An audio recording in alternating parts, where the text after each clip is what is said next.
అందరికీ నమస్కారం. The news Telugu ground report 2026కి మీ అందరికీ స్వాగతం.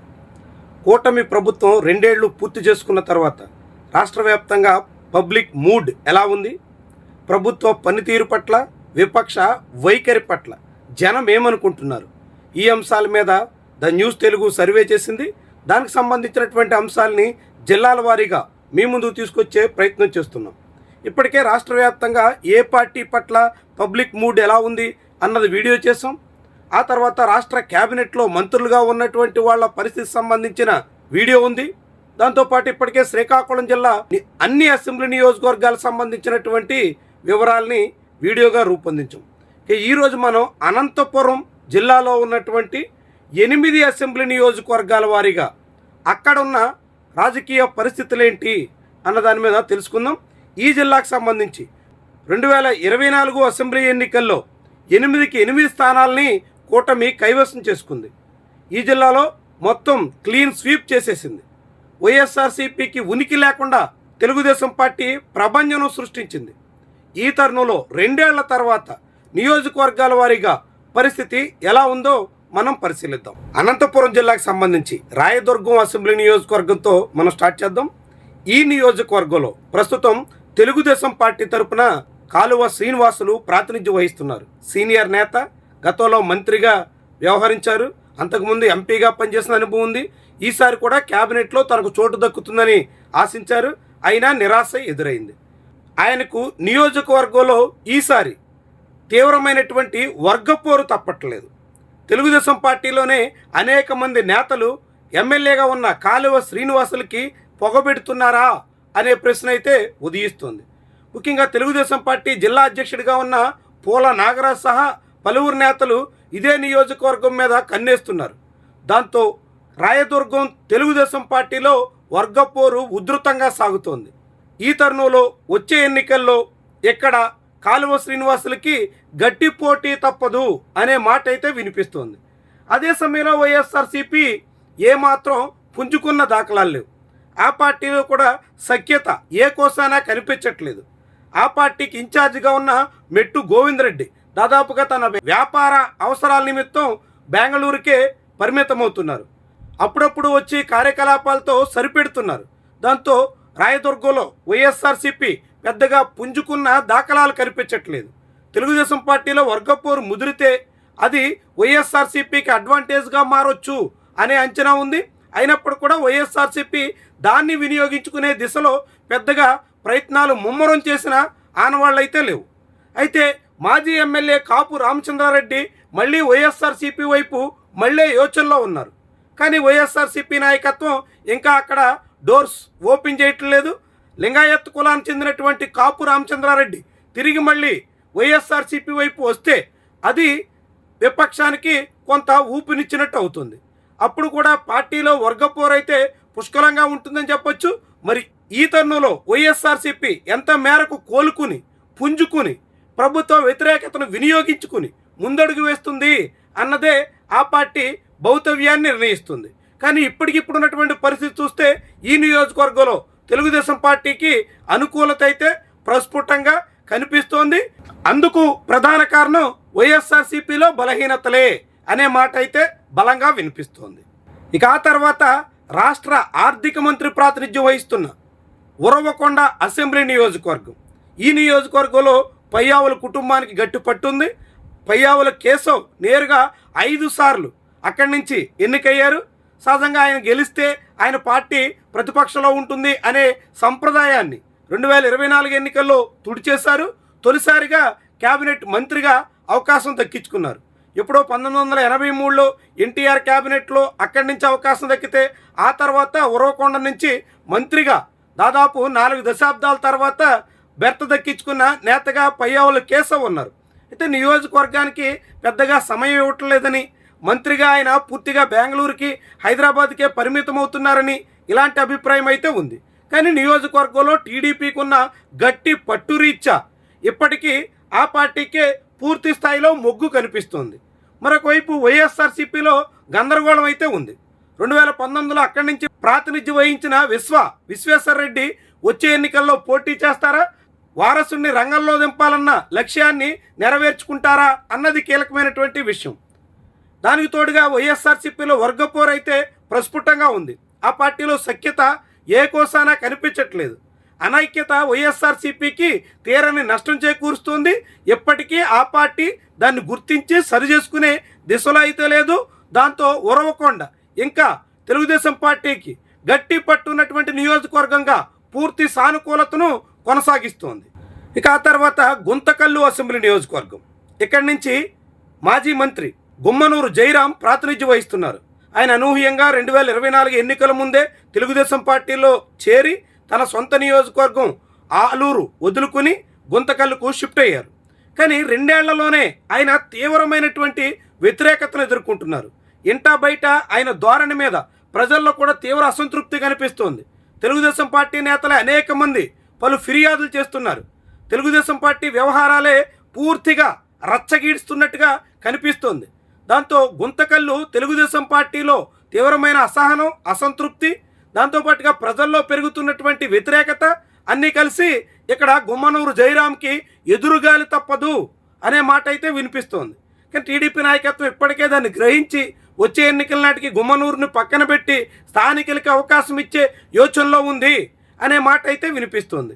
అభ్యర్థిని మారిస్తే అప్పుడేమైనా తెలుగుదేశం పార్టీ గట్టి పోటీ ఇచ్చే పరిస్థితికి వస్తుందేమో తప్ప గుమ్మనూరు జయరాం అయితే ఏ కోసాన పోటీ ఇవ్వగల పరిస్థితి కూడా ఉండదు అనే మాట నియోజకవర్గ వాసుల్లో బలంగా వినిపిస్తుంది. అదే సమయంలో ఇక్కడి నుంచి వైఎస్ఆర్సీపీ తరఫున కొత్త నేత నైరుతి రెడ్డి తెర మీదకి వస్తున్నారు. ఆమె ప్రస్తుతం వైఎస్ఆర్సీపీ కార్యకలాపాలన్నీ తన తండ్రి తర్వాత వారసత్వంగా అందుకుని నిర్వహించే ప్రయత్నంలో ఉన్నారు. ఈ తరుణంలో వచ్చే ఎన్నికల్లో నైరుతి రెడ్డి బరిలో ఉండొచ్చు అనే అభిప్రాయం ఉంది. కొత్త నేత కావడం, యువతరంగా ఫ్రెష్ లుక్తో రావడం, దాంతోపాటుగా క్లీన్ ఇమేజ్ ఉండడం, తండ్రి వారసత్వం ఇవన్నీ కూడా నైరుతి రెడ్డికి అడ్వాంటేజ్గా మారే అవకాశం ఉంది. వాటికి తోడుగా ప్రభుత్వ వ్యతిరేకత, ఎమ్మెల్యేగా గుమ్మనూరు జయరాం వ్యవహారాలు అన్నీ వైఎస్ఆర్సీపీకి పెద్ద బలంగా మారబోతున్నాయి. దాంతో గుంతకల్లో ఇప్పటికిప్పుడు ఎన్నికలు జరిగితే వైఎస్ఆర్సీపీ సునాయాసంగా గట్టెక్కొచ్చు అనే మాట అయితే బలంగా వినిపిస్తోంది. ఇక ఆ తర్వాత నిత్యం వార్తల్లో ఉండే నియోజకవర్గం తాడిపత్రి. ఇక్కడ జేసీ కుటుంబం నేరుగా కేతిరెడ్డి పెద్దారెడ్డితో తలపడుతోంది. జేసీ అస్మిత్ రెడ్డి ఎమ్మెల్యేగా ఉన్నప్పటికీ యాక్టివ్ ఎమ్మెల్యేగా జేసీ ప్రభాకర్ రెడ్డి వ్యవహరిస్తున్నారు. నిన్న మొన్నటి వరకు మున్సిపల్ చైర్మన్ హోదాలో వ్యవహారం నడిపితే ఇప్పుడు ఎమ్మెల్యే తండ్రిగా అన్నింటా తానే అన్నట్టుగా సాగుతున్నారు. అన్ని కార్యకలాపాలు తన కనుసన్నల్లోనే సాగాలన్నట్టుగా వ్యవహరిస్తున్నారు. ఆ క్రమంలోనే పెద్దిరెడ్డిని అడ్డుకోవడానికి కేతిరెడ్డి అక్కడ కాలు పెట్టడానికి కూడా వీలు లేదన్నట్టుగా ఎప్పటికప్పుడు ఆటంకాలు కల్పించే ప్రయత్నాలు చేస్తున్నారు. 2 ఏళ్లుగా అక్కడ వైఎస్ఆర్సీపీ కార్యకలాపాలు సాగించడానికి అవకాశం లేకుండా చేశారు. న్యాయస్థానాలు అనుమతించిన తర్వాత కూడా అడుగు పెట్టడానికి లేదు అన్నట్టుగా అడ్డుకునే పనిలో పడ్డారు. ఇలాంటి అనేక రకాల ఆటంకాల మధ్య వైఎస్ఆర్సీపీ అక్కడ ఎదురెదుతుందనే చెప్పొచ్చు. అదే సమయంలో జేసీ కుటుంబం నియోజకవర్గంలో ఇచ్చినటువంటి హామీలు అమలుపరచలేక, నియోజకవర్గంలో అభివృద్ధి విషయంలో పెద్దగా ప్రయత్నాలు జరగక, ఇలాంటి అనేక కారణాలతో ప్రజా వ్యతిరేకతనైతే ఎదుర్కొంటోంది. జేసీ అస్మిత్ రెడ్డి పెద్దగా నియోజకవర్గంలో అందుబాటులో ఉండరు, అంతా తండ్రి చాటు తనయుడిగానే ఇంకా కొనసాగుతున్నారు అనే మాట అయితే బలంగా ఉంది. దాంతోపాటుగా గ్రానైట్ పరిశ్రమ, ఇతర వ్యవహారాల్లో సాగుతున్నటువంటి దందాలన్నీ ప్రజల్లో వ్యతిరేకతకి దారితీస్తున్నాయి. ప్రభుత్వ వ్యతిరేకత, ఎమ్మెల్యే మీద అసహనం ఇవన్నీ పెరుగుతున్నప్పటికి కూడా అక్కడ వైఎస్ఆర్సీపీ ఇంకా పూర్తిగా కోలుకుని కార్యకలాపాలు నిర్వహించే పరిస్థితి లేకపోవడంతో తెలుగుదేశం పార్టీకి కొంత అడ్వాంటేజ్ అయితే కనిపిస్తుంది. అయితే గట్టి పోటీ జరిగే నియోజకవర్గాల్లో ఒకటిగా మనం తాడిపత్రిని చెప్పాల్సి ఉంటుంది. ఇక ఆ తర్వాత ఈ జిల్లాలోనే ఏకైక ఎస్సీ రిజర్వ్డ్ స్థానం సింగనమల. సింగనమల అసెంబ్లీ నియోజకవర్గం నుంచి ప్రస్తుతం బండారు శ్రావణశ్రీ రెండోసారి గెలిచి ప్రాతినిధ్యం వహిస్తున్నారు. కానీ నియోజకవర్గంలో 2 ఏళ్లలోనే ఆమె మీద తీవ్రమైన వ్యతిరేకత అయితే పెరిగిపోతోంది. సొంత పార్టీ శ్రేణులే ఎమ్మెల్యేకి వ్యతిరేకంగా ఆందోళనలు చేయడం, ఆ నిరసనల మీద ఎమ్మెల్యే ఆదేశాలతో కేసులు పెట్టడం, అరెస్టుల వరకు సాగినటువంటి వైనం కలకలం రేపుతోంది. నియోజకవర్గంలో టీడీపీ మీద ఆమెకు ఏమాత్రం పట్టు లేదు అనే విషయాన్ని తేటతెల్లం చేస్తుంది. నియోజకవర్గంలో పార్టీ కార్యకలాపాల సమన్వయం కోసం వేసినటువంటి కమిటీతో ఎమ్మెల్యేకి ఏమాత్రం సఖ్యత లేదు. దాంతో వచ్చే ఎన్నికల్లో బండారు శ్రావణశ్రీకి ఎదురుగాలి తప్పదు అనే మాట అయితే బలంగా ఉంది. అదే సమయంలో వైఎస్ఆర్సీపీ ఇక్కడి నుంచి సీనియర్ నేత మాజీ మంత్రి సాకే శైలజానాథ్ని బరిలో దింపబోతోంది. అయితే సాకే శైలజానాథ్కి సొంత పార్టీలోనే ఆలూరు సాంబిరెడ్డి ఫ్యామిలీతో ఎంత మేరకు సమన్వయం ఉంటుంది, ఎలా ఆ కుటుంబాంతో సఖ్యత నిలుపుతారు అన్నది కీలకమైన విషయం. వైఎస్ఆర్సీపీకి ప్రస్తుతం సానుకూలంగా ఉన్న నియోజకవర్గాల్లో ఇదొకటి. సింగనమల్లో వైఎస్ఆర్సీపీకి ఉన్న బలం 2024లో ఆ పార్టీ చేసినటువంటి ప్రయోగాల కారణంగా చేజార్చుకున్నట్టు అయ్యింది. ఇప్పుడు మళ్ళీ ఆ పార్టీ సీనియర్ నేతను రంగంలో దింపడం ద్వారా ఇప్పటికే శైలజానాథ్ అన్ని మండలాల్లోనూ తన పాత పరిచయాలు, వైఎస్ఆర్సీపీ క్యాడర్ అందరినీ కలుపుకుని పోయే ప్రయత్నం చేస్తున్నారు. కానీ నియోజకవర్గంలో కీలక నేతగా ఉన్న ఆలూరు సాంబిరెడ్డితో సఖ్యత మాత్రం పూర్తి స్థాయిలో లేకపోతే చివరిలో ఆశలకు గండి కొట్టే ప్రమాదం ఉండొచ్చు అనే మాట అయితే ఉంది. ప్రస్తుతానికి మాత్రం సింగనమల వైఎస్ఆర్సీపీకి మొగ్గు కనిపిస్తోంది. ఇక రాష్ట్రంలోనే అత్యంత వివాదాస్పద ఎమ్మెల్యేల్లో దగ్గుపాటి ప్రసాద్ ఒకరు. అనంతపురం అర్బన్ నుంచి ఆయన తెలుగుదేశం పార్టీ తరఫున తొలిసారి గెలిచారు. ఆయన టికెట్ దక్కించుకోవడమే చాలా ఆసక్తికరం. ఆఖరి నిమిషంలో అనూహ్యంగా ఆయన బీఫామ్ దక్కించుకుని బరిలో దిగి పోటీ చేసిన తొలిసారే గెలిచి ఆ తర్వాత వరుస వివాదాలు కొని తెచ్చుకుంటున్నారు. ఎన్టీఆర్ తల్లి నుంచి స్థానికంగా ఉన్న టీడీపీ నేతలతో వరకు అనేక మంది మీద నోరు పారేసుకోవడం, కయ్యాలు కొని తెచ్చుకోవడం, ఇప్పుడు వ్యవసాయ మార్కెటింగ్ కమిటీ చైర్మన్తో నిత్యం వివాదాలు నెరపడం, ఇవన్నీ ఎమ్మెల్యేకి చాలా పెద్ద సమస్యగా మారేందుకు ఆస్కారం కనిపిస్తోంది. తెలుగుదేశం పార్టీ నేతల్లోనే ఇప్పుడు ఎమ్మెల్యే వ్యవహార శైలి పట్ల తీవ్ర వ్యతిరేకత ఉంది. అయితే వచ్చే ఎన్నికల నాటికి అభ్యర్థిని మార్చొచ్చు అని అనేక మంది ఆశిస్తున్నారు. అది కాకుండా నేరుగా దగ్గుపాటి ప్రసాద్నే బరిలో దింపితే ఇక Telugu Desam party Anantapuram urban seat మీద ఆశలు వదిలేసుకోవాల్సిందే అనే అభిప్రాయం బలంగా ఉంది. అదే సమయంలో వైఎస్ఆర్సీపీ ఎక్కడా తగ్గేదేలే అన్నట్టుగా సాగుతోంది. ఘోర పరాభవం తర్వాత కూడా పట్టు విడవకుండా నిత్యం కార్యకలాపాలు నిర్వహిస్తున్న నియోజకవర్గాల్లో అనంతపురం అర్బన్ ఒకటి. అక్కడి నుంచి సీనియర్ నేత అనంత వెంకటరామరెడ్డి ఇన్ఛార్జిగా ఉన్నారు. ఆయనకున్న అనుభవంతో పార్టీని తిరిగి గాడిలో పెట్టే ప్రయత్నం చేస్తున్నారు. 2024 ఎన్నికల్లో చేజారిపోయిన సెక్షన్స్ని తిరిగి సమీకరించడానికి ఆయన తీవ్రంగా కృషి చేస్తున్నారు. ఇవన్నీ వచ్చే ఎన్నికల్లో వైఎస్ఆర్సీపీకి అడ్వాంటేజ్గా మారేదానికి ఆస్కారం ఉంది. ఎప్పటికిప్పుడు ఎన్నికలు జరిగితే మాత్రం అనంతపురం అర్బన్లో వైఎస్ఆర్సీపీకి పూర్తి స్థాయిలో ఆధిక్యత ఉండొచ్చు అనే అభిప్రాయం బలంగా వినిపిస్తోంది. ఇక ఆ తర్వాత కళ్యాణదుర్గం అసెంబ్లీ నియోజకవర్గం తెలుగుదేశం పార్టీకి గట్టి పునాదులున్న నియోజకవర్గం.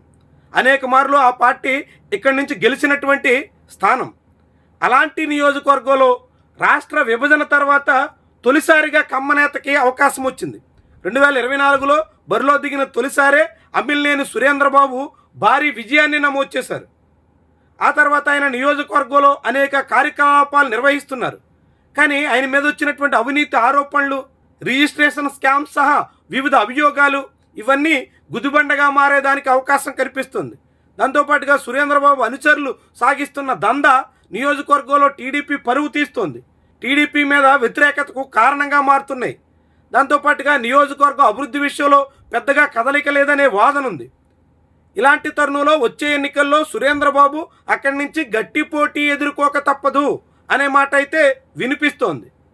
దానికి తోడుగా వైఎస్ఆర్సీపీ తరపున ఇన్ఛార్జిగా ఉన్న మాజీ ఎంపీ తలారి రంగయ్య ఇక్కడ చాలా తీవ్రంగా శ్రమిస్తున్నారు. పార్టీ ఓటమి తర్వాత కూడా పట్టు విడవకుండా ఆయన అక్కడే తిష్టవేసి అనేక కార్యకలాపాలు నిర్వహిస్తున్నారు. ఎప్పటికప్పుడు వివిధ సమస్యల మీద స్పందిస్తున్నారు. ఎమ్మెల్యేను నేరుగా డి అంటే డి అన్నట్టుగా సాగుతున్నారు. ఇది వైఎస్ఆర్సీపీలో ఉత్సాహాన్ని కొనసాగించడానికి కారణమవుతుంది. అది ఆ పార్టీకి ఉపయోగపడేలా మారుతోంది. దాంతో కళ్యాణదుర్గం అసెంబ్లీ ఎన్నికల్లో వైఎస్ఆర్సీపీ పుంజుకుంటున్నటువంటి తరుణంలో వచ్చే ఎన్నికల నాటికి టీడీపీ తన తప్పిదాలు సరిదిద్దుకోలేకపోతే తీవ్రమైనటువంటి ప్రతిఘటన ఎదుర్కోక తప్పదు అనే మాట అయితే ఉంది. ఇప్పటికిప్పుడు ఎన్నికలు జరిగితే మాత్రం ఈ నియోజకవర్గంలో గట్టి పోటీ తప్పదు అనే మాట బలంగా ఉంది. ఇక చివరిగా రాప్తాడు అసెంబ్లీ నియోజకవర్గం అత్యంత రసవత్తర రాజకీయాలకి కేంద్రం. ఇప్పుడు అక్కడి నుంచి తెలుగుదేశం పార్టీ తరపున పరిటాల సునీత ప్రాతినిధ్యం వహిస్తున్నారు. ఈ మాజీ మంత్రి ఈసారి కూడా క్యాబినెట్లో చోటు దక్కుతుందని ఆశించిన నిరాశ తప్పలేదు. ఎమ్మెల్యేగానే ఉన్నారు. నియోజకవర్గంలో నిత్యం కార్యకలాపాలకు హాజరవుతూ ఒకవైపు ఆమె, ఒకవైపు తనయుడు పార్టీ కార్యకలాపాలను ఎప్పటికప్పుడు చక్కదిద్దే ప్రయత్నంలో ఉంటారు. నియోజకవర్గ వ్యాప్తంగా తెలుగుదేశం పార్టీకి ఉన్న పట్టురీత్యా అది సడలిపోకుండా ఎప్పటికప్పుడు ప్రయత్నాలు చేస్తూ వస్తుంటారు. 2019-24 మధ్య అనేక ప్రతిఘటనలు వచ్చినప్పటికీ కూడా ఎదురొడ్డి నిలిచినటువంటి నేతలుగా గుర్తింపు ఉంది. నియోజకవర్గంలో పరిటాల కుటుంబానికి ఉన్న గుర్తింపు కారణంగా ఇప్పటికీ తెలుగుదేశం పార్టీకి సానుకూలంగా ఉన్న నియోజకవర్గాల్లో రాప్తాడు కనిపిస్తోంది. అయితే ఈ నియోజకవర్గంలో వచ్చే ఎన్నికల నాటికి సునీత స్థానంలో శ్రీరామ్ బరిలో దిగొచ్చు అనే మాట వినిపిస్తోంది. కొత్తగా శ్రీరామ్ తెర మీదకు వస్తే అప్పుడు ఓటర్లు ఎలా స్వీకరిస్తారు అన్నది కీలకమైన విషయం. ఇక వైఎస్ఆర్సీపీ తరఫున ఇన్ఛార్జిగా ఉన్న తోపుదుర్తి ప్రకాష్ రెడ్డి ఇక్కడ అనేక రకాలుగా ఎదురీదుతున్నారనే చెప్పొచ్చు.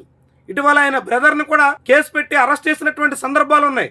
అయినప్పటికీ రామగిరి ఎంపీపీ వ్యవహారం మొదలుకొని అనేక అంశాల్లో తీవ్రమైనటువంటి ప్రతిఘటన కూడా తట్టుకుని నిలబడే ప్రయత్నంలో ఉన్నారు. ఈ తరుణంలోనే తోపుదుర్తి నియోజకవర్గం మారే యోచనకు కూడా వచ్చారు అన్నట్టు కొంత ప్రచారం సాగినా తిరిగి మళ్ళీ రాప్తాడు మీదే దృష్టి కేంద్రీకరించారు. ఇటీవల అనేక కార్యక్రమాలకు హాజరవుతున్నారు. మళ్ళీ తిరిగి పుంజుకోవాలని ప్రయత్నిస్తున్నారు. కానీ ఇప్పటివరకైతే పూర్తి స్థాయిలో పట్టు చిక్కలేదు. ప్రభుత్వ వ్యతిరేకత కొంత పెరుగుతుంది. అభివృద్ధి విషయంలో జనాల్లో అసంతృప్తి కనిపిస్తోంది. కానీ వాటన్నిటినీ సద్వినియోగం చేసుకోగల స్థాయిలో ఇంకా వైఎస్ఆర్సీపీ కోలుకోలేదు. దాంతో ఇప్పటికీ రాప్తాడు అసెంబ్లీ నియోజకవర్గంలో తెలుగుదేశం పార్టీకే అడ్వాంటేజ్ కనిపిస్తుంది. ఇది మొత్తంగా అనంతపురం జిల్లాలో ఉన్నటువంటి 8 అసెంబ్లీ నియోజకవర్గాలకు సంబంధించినటువంటి వ్యవహారం. ఎప్పటికిప్పుడు ఈ జిల్లాలో ఎన్నికలు జరిగితే 3 స్థానాల్లో తెలుగుదేశం పార్టీ తిరిగి తన పట్టు నిలుపుకునే దిశలో ఉంది. అందులో రాయదుర్గం, ఉరవకొండ, రాప్తాడు అసెంబ్లీ నియోజకవర్గాలు ఉన్నాయి. ఇక వైఎస్ఆర్సీపీ ఈసారి తిరిగి కైవసం చేసుకునే దిశలో 3 అసెంబ్లీ స్థానాల్లో ఉత్సాహంగా కనిపిస్తుంది. గుంతకల్, సింగనమల, అనంతపురం అర్బన్ ఈ 3 సీట్లలో వైఎస్ఆర్సీపీ ముందంజలో ఉంది. ఇక మరొక 2 చోట్ల మాత్రం గట్టి పోటీ తప్పదనే సంకేతం కనిపిస్తోంది. తాడిపత్రి, కళ్యాణదుర్గం ఈ 2 నియోజకవర్గాల్లో నువ్వా నేనే అన్నట్టుగా పోటీ పడుతున్నారు. వైఎస్ఆర్సీపీ కొంత కోలుకుంటున్నప్పటికీ తెలుగుదేశం పార్టీ మాత్రం ఎక్కడికక్కడ అడ్డుకునే ప్రయత్నాల్లో ఉంది. మొత్తంగా టీడీపీ, వైఎస్ఆర్సీపీ ఈ జిల్లాలో కూడా నేరుగా తలపడతాయి. మిత్రపక్షాల పాత్ర చాలా స్వల్పం. కేవలం అనంతపురం అర్బన్లో జనసేనకి కొద్దిపాటి ఉనికి ఉంది. బీజేపీ అక్కడక్కడ కొద్దిమంది కార్యకర్తల మినహా పెద్దగా కూటమిలో ఆ పార్టీల వల్ల టీడీపీకి అదనంగా వనగూరే ప్రయోజనం అయితే చాలా తక్కువ. దీంతో టీడీపీ, వైఎస్ఆర్సీపీ తలపడబోతున్నటువంటి ఈ జిల్లాలో ఇప్పటికీ సమఉజ్జీలుగా కనిపిస్తున్నారు. ఇరు పార్టీలకి సమాన అవకాశాలు ఉన్నట్టుగా చెప్పాల్సి ఉంటుంది. ఇక రాబోయే రోజుల్లో ఈ పరిస్థితి నుంచి ఎవరు సద్వినియోగం చేసుకుంటారు, ఎవరు పైచేయి సాధించే దిశలో తమ వ్యూహాలకి పదును పెడతారు అన్నది వచ్చే ఎన్నికల ఫలితాల్ని నిర్దేశించబోతుందని మనం చెప్పాల్సి ఉంటుంది. ఇది ఈరోజు అనంతపురం జిల్లాకు సంబంధించినటువంటి అప్డేట్. రేపు మరో జిల్లాతో మళ్ళీ కలుద్దాం.